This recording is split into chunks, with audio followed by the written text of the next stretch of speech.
因为外国的代志甲这备案相煞表。乌克兰的总统泽伦斯基即马是甲因国防部长换掉，即马改由国家财产基金的负责人，嘛是对俄罗斯有丰富谈判经验的乌梅洛夫来接。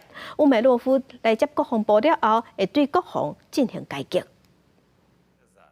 Я вирішив провести заміну міністра оборони України. Олексій Резніков пройшов ці більш ніж 550 днів повномасштабної війни. Я вважаю, що міністерство потребує нових підходів та інших форматів взаємодії як з військовими. 乌克兰总统泽伦斯基星期三宣布换掉过去现任的亲密战友国防部长列兹尼科夫，以2021年就任，虽然甲西方密切合作，确保数十亿美金的援助，极力促成乌克兰家己北约。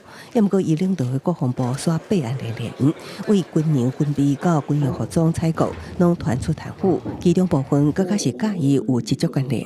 泽伦斯基选调外人，佮点名国家财产基金负责人乌梅洛夫接任。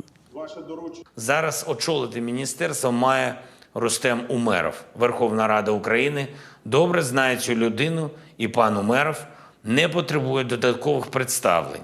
Очікую від парламенту підтримки цієї кандидатури. Осінь – час для посилення.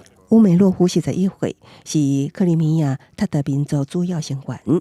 去年9月以来，担任国家财产基金负责人。过去伫俄罗斯并吞克里米亚，甲俄军入侵乌克兰了后，拢有参与甲俄罗斯官员的幕后会谈，包括双方换手、兵民撤离，甲互乌克兰粮食出口的谈判等等，有结果会会支持这项人选案。